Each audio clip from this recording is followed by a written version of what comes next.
जय हिंद दोस्तों, कैसे हैं आप सब। आज हम केरला की राजधानी तिरुवनंतपुरम में स्थित भारत के धनी मंदिरों में से एक पद्मनाभन स्वामी मंदिर की बात करने जा रहे हैं। अगर आप पद्मनाभन स्वामी मंदिर जाने की योजना बना रहे हैं तो ये वीडियो आप लोगों के लिए काफी यूजफुल है, क्योंकि आज की वीडियो पे मैं आप लोगों को बताऊंगा कि आपको पद्मनाभन स्वामी मंदिर कैसे पहुंचना है, पद्मनाभन स्वामी मंदिर घूमने के लिए आपको कितने दिन की योजना बनाना चाहिए और कौन सा उचित समय होगा आपका इस धार्मिक स्थल में जाने के लिए, पद्मनाभन स्वामी जी के दर्शन हमको कैसे करना है, हमको रुकने की क्या व्यवस्था है, साथ ही साथ हमको पद्मनाभन स्वामी मंदिर के आसपास खाने पीने की क्या व्यवस्था है, कौन कौन से दर्शनीय स्थल है जहां हमको विजिट करना है, कौन कौन से फेमस बीचेस हैं और इन सभी स्थानों को घूमने के लिए हमारा साधन क्या होगा, हम वहां पे ऑटो लेकर घूमें या फिर हम रिजर्व कैब करके घूमें। और वीडियो के लास्ट में आपको यह भी बताऊंगा कि पद्मनाभन स्वामी मंदिर यात्रा करने के लिए आपको एक व्यक्ति का कुल खर्चा कितना लग जाएगा। तो दोस्तों आप बने रहिएगा मेरी वीडियो में, एक एक करके सारी बातों को विस्तारपूर्वक वर्णन करूंगा, जिससे आपको पद्मनाभन स्वामी मंदिर घूमने में काफी सहूलियत मिले और साथ ही साथ आपका कुल खर्चा भी कम आए। तो बिना विलंब किए वीडियो को प्रारंभ करते हैं। सबसे पहली बात कि आपको पद्मनाभन स्वामी मंदिर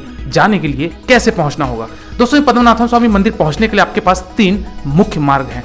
पहले अगर मार्ग की बात करो दोस्तों तो वो है आपका बाई ट्रेन। दोस्तों अगर आपका माध्यम बाई ट्रेन है तो आप ट्रेन से केरला की राजधानी तिरुवनंतपुरम, जिसको त्रिवेंद्रम सेंट्रल भी बोला जाता है, तो यहाँ आप पहुंचकर पद्मनाभन स्वामी मंदिर पहुंच सकते हैं।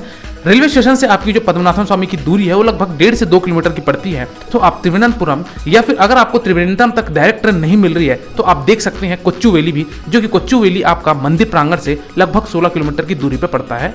तो आप या तो त्रिवेंद्रम सेंट्रल या फिर आप चाहें तो कोच्चुवेली आकर आप अपनी ये यात्रा कर सकते हैं। ये था आपका पहला ऑप्शन बाई ट्रेन का। दूसरे मार्ग की बात करते हैं दोस्तों, वो है आपका फ्लाइट से। दोस्तों अगर आप फ्लाइट से आना चाहते हैं तो पद्मनाभन स्वामी मंदिर से 5 किलोमीटर की दूरी पे वहां पे बना है त्रिवेंद्रपुरम का इंटरनेशनल एयरपोर्ट। तो आप अगर फ्लाइट से आना चाहते हैं, आप अपने जिस भी शहर से आ रहे हैं, तो वहां तक आप अपने त्रिवेंद्रम एयरपोर्ट तक आ जाइए और वहां से आप ऑटो टैक्सी करके 5 किलोमीटर की यात्रा करके आप मंदिर कैंपस के पास पहुंच सकते हैं। चलिए दोस्तों वही अगर मैं तीसरे ऑप्शन की बात करूं और लास्ट ऑप्शन की बात करूं, वो है आपका बाई बस। दोस्तों अगर आप बाई बस आना चाहते हैं या फिर अगर आप कन्याकुमारी से ट्रैवल करना चाहते हैं या फिर मदुरई से ट्रैवल करना चाहते हैं, तो आपको वहां पे इंटर स्टेट जो बसेस हैं बहुत सारी देखने को मिल जाएंगी। तो आप बस के माध्यम से भी आप त्रिवेंद्रम पहुंच सकते हैं और वहां से आप अपने पद्मनाभन स्वामी जी के दर्शन प्राप्त कर सकते हैं। तो दोस्तों ये था कि हमको पद्मनाभन स्वामी मंदिर कैसे पहुंचना है। चलिए दोस्तों अगली बात करते हैं कि हमको पद्मनाभन स्वामी मंदिर के आसपास रुकने की क्या व्यवस्था है, या फिर अगर आप और भी बीच के पास रुकना चाहते हैं तो उनमें से हमको कौन सा फेमस बीच है जहां हमको रुकना है। दोस्तों अगर आप मंदिर परिसर के आसपास रुकना चाहते हैं तो वहां पे आपको ढेर सारे होटल्स देखने को मिल जाएंगे। सस्ते होटल भी मिलेंगे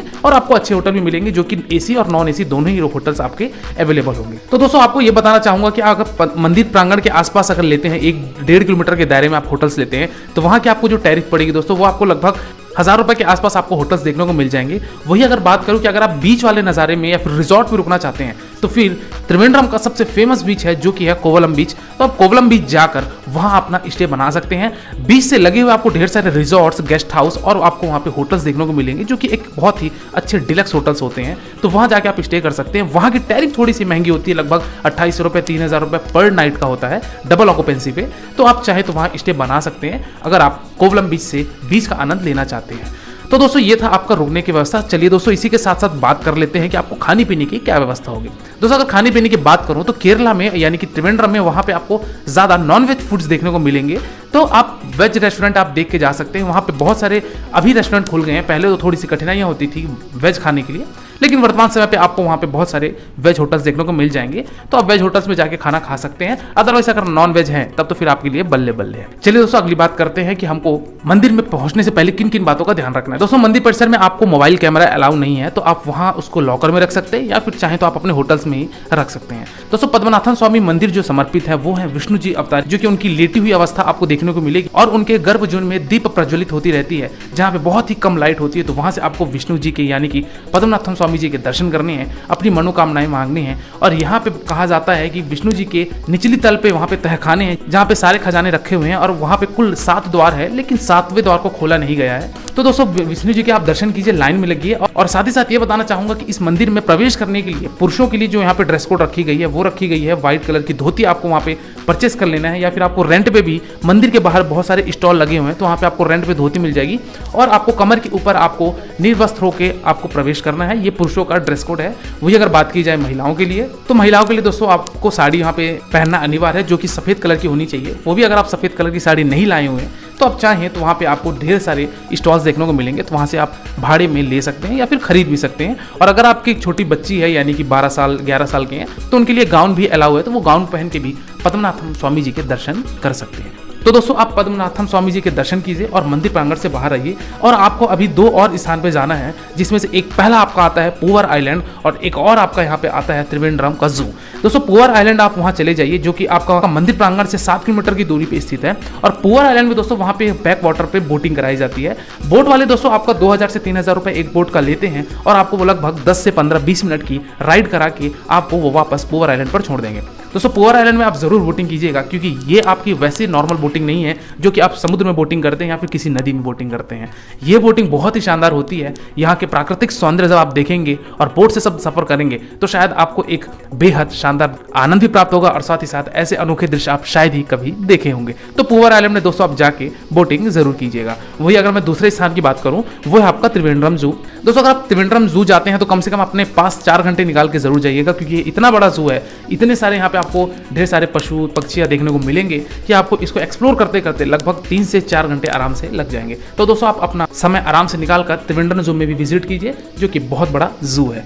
तो दोस्तों ये सब चीज़ों को घूमने के लिए आप वहाँ से ऑटो टैक्सी ले सकते हैं। ऑटो टैक्सी वाले दोस्तों आपको इस सभी स्थान को घुमाने के लिए 1 डे का साइट सीइंग होता है, तो ये सभी घुमाने के लिए आपको लगभग 1500 रुपये या 1600 रुपये लेंगे और इस सारे स्थानों को घुमा के आपको वापस त्रिवेंद्रम पे ड्रॉप कर देंगे या फिर आपका जहाँ भी होटल है वहाँ आपको ड्रॉप कर देंगे। चलिए दोस्तों अगली बात करते हैं कि पद्मनाभम स्वामी मंदिर जाने के लिए आपको सबसे अच्छा समय कौन सा होगा और आपको कितने दिन की ये योजना बनानी चाहिए।